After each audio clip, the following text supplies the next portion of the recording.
জগৎ সংসারে যা কিছু সৃষ্টি হয়েছে তা একদিন ঠিক সময় এলেই ধ্বংস হয়ে যাবে। কালির করাল গ্রাসে সমস্তই কিছু একদিন গ্রাস হয়ে যাবে। সমস্ত কিছু একদিন চিরতরে ধ্বংস হয়ে যাবে। একদিন নব যৌবন এই সম্পন্ন দেহতে জীর্ণ শীর্ণ বলিরেখা দেখা দেবে। একদিন আমাদের এই কৃষ্ণবর্ণের কেশে একদিন চুল আমাদের পাকবে। একদিন আমাদের এই ত্বকে কুঞ্চিত ভাব দেখা দেবে। তাই সমস্ত কিছুই এই জগতে অবিনশ্বর, কোনো কিছুই জগতে স্থায়ী নয়। তাই জীব বস্তু থেকে জড়বস্তু সমস্ত কিছুই একদিন ধ্বংস হবে, সব কিছুরই ক্ষয় হবে।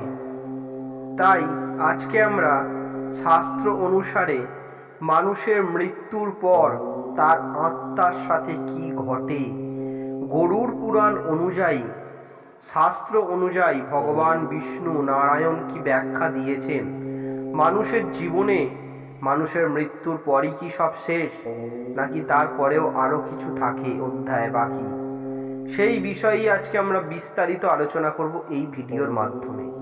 নমস্কার, তীর্থবার্তা চ্যানেলের পক্ষ থেকে আপনাদের সকলকে জানাই আমাদের চ্যানেলে অনেক অনেক স্বাগত।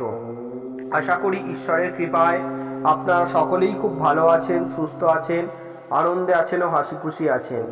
আজকে আমরা আলোচনা করতে চলেছি মৃত্যুর পর প্রথম 47 দিন কি হয় সেই আত্মার। গরুড় পুরাণে যা ভগবান বিষ্ণু নিজে স্বয়ং জানিয়েছেন, গরুড় পুরাণে কি বর্ণনা আছে এই বিষয়ে বিস্তারিত জানবো আমরা এই ভিডিওর মাধ্যমে। আপনাদের সকলের কাছে একান্ত অনুরোধ করব, দয়া করে আজকের এই ভিডিওটি আপনারা প্রথম থেকে শেষ পর্যন্ত সম্পূর্ণ দেখুন। আজকের এই ভিডিও দেখলে আপনারা অনেক সমৃদ্ধ হবেন এবং উপকৃত হবেন। আমাদের ভিডিও দেখে যদি আপনারা উপকৃত হন এবং সমৃদ্ধ হন, তাহলে দয়া করে আজকে আমাদের এই ভিডিওতে একটি লাইক করবেন। যদি মনে কোনো প্রশ্ন থাকে আপনাদের, অবশ্যই কমেন্ট করে প্রশ্নটি আমাদের জানাবেন, ভিডিওটি শেয়ার করবেন। আমাদের তীর্থবার্তা চ্যানেলে যদি আপনি এখনো একজন না হয়ে থাকেন, অবশ্যই চ্যানেলটিকে সাবস্ক্রাইব করে অল নোটিফিকেশনে ক্লিক করে আমাদের পাশে থাকবেন, সাথে থাকবেন, সনাতন হিন্দু ধর্মের বহু জানা ও অজানা কাহিনী দেখার জন্য ও জানার জন্য। তাহলে চলুন আজকের আলোচনা আমরা শুরু করি।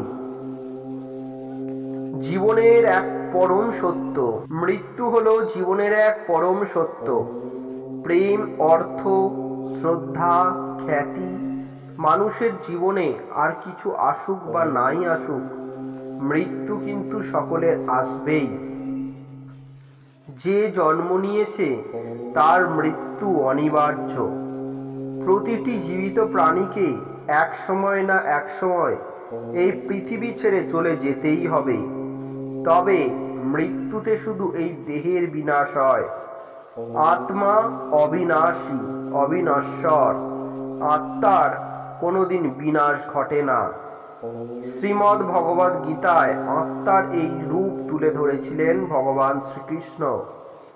তিনি বলেন, মৃত্যুতে আমাদের দেহই শুধু ফুরিয়ে যায়, আত্মা কখনোই নয়। এখন প্রশ্ন হলো, আত্মার যদি মৃত্যু না থাকে, তাহলে দেহের মৃত্যুর পর আত্মা কোথায় যায়? এই বিষয়ে বিস্তারিত ব্যাখ্যা আছে হিন্দু ধর্মের আরেকটি গুরুত্বপূর্ণ গ্রন্থ গরুড় পুরাণে। গরুড় পুরাণে শ্রী বিষ্ণুর বাহন গরুড় পাখি তাকে প্রশ্ন করেন, হে প্রভু নারায়ণ, মৃত্যুর পর আত্মার সঙ্গে কি হয়? মৃত্যুর কতদিন পর আত্মা যমলোকে পৌঁছায়? ভগবান শ্রীবিষ্ণু তাকে বলেন, মৃত্যুর পর বিদেহী আত্মার যমলোকে যেতে 47 দিন সময় লাগে। এই 47 দিন তাকে নানা রকম অত্যাচার সহ্য করতে হয় আত্মাকে। মৃত্যুর আগে মানুষ কি ইশারা পান? যখন কোনো ব্যক্তি মৃত্যু কাছে এসে যায়, তখন প্রথম তার কথা বলার ক্ষমতা হারিয়ে যায়। এরপর সেই ব্যক্তি নিজের সারা জীবনকে যেন চোখের সামনে ছবির মতো দেখতে পান। এই সময় দুজন যমদূত আসেন আত্মাকে যমলোকে নিয়ে যেতে। দূতদের দেখতে পেয়ে আত্মা দেহ ছেড়ে বাইরে বেরিয়ে আসে। তারপর যমদূতেরা আত্মার গলায় দড়ি বেঁধে তাকে যমলোকের পথে নিয়ে যান। মৃত্যুর পর তার পিণ্ডদান কেন জরুরি? মৃত ব্যক্তি যদি জীবন দশায় পাপ করে থাকেন তাহলে যমদূতেরা তাকে নানা রকম অত্যাচার করতে করতে যমলোকের দিকে নিয়ে যান। গরম বাতাসের মধ্যে দিয়ে অন্ধকার পথ ধরে যমলোকের উদ্দেশ্যে গমন করতে হয় সেই আত্মাকে। তবে এরপর আত্মাকে তার বাড়িতে ফিরে যাওয়ার জন্য ছেড়ে দেওয়া হয়। মৃত্যুর পর নিজের বাড়িতে আত্মা তার ঘাট শ্রাদ্ধাদি কর্ম পর্যন্ত সেখানে বসবাস করে।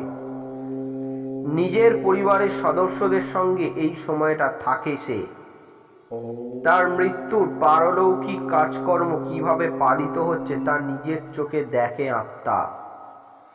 13 দিন পর শ্রাদ্ধকর্ম, পিণ্ডদান, ব্রাহ্মণ ভোজন সম্পূর্ণ হলে যমদূতেরা আবার এসে আত্মাকে নিয়ে যায়।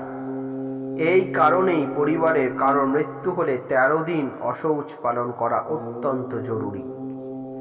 কারণ পারলৌকিক ক্রিয়া সম্পূর্ণভাবে পালিত হলে তা আত্মাকে যমলোকে ফিরে যাওয়ার শক্তি দেয়।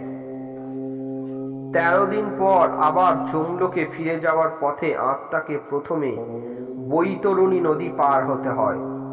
লাল রঙের এই নদী হলো গঙ্গার এক ভয়ঙ্কর রূপ। এখান থেকে সবসময় ধোঁয়া বেরোতে থাকে। এই নদী পেরোনোর সময় আত্মাকে ভয়াবহ সব প্রাণীর মুখোমুখি হতে হয়। এই নদী পেরোতে 47 দিন সময় লাগে আত্মার।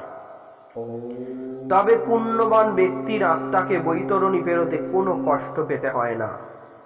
একটি গরুর লেজ ধরেই তিনি বৈতরণী অনায়াসে পেরিয়ে যেতে পারেন বলে গরুড় পুরাণে উল্লেখ রয়েছে।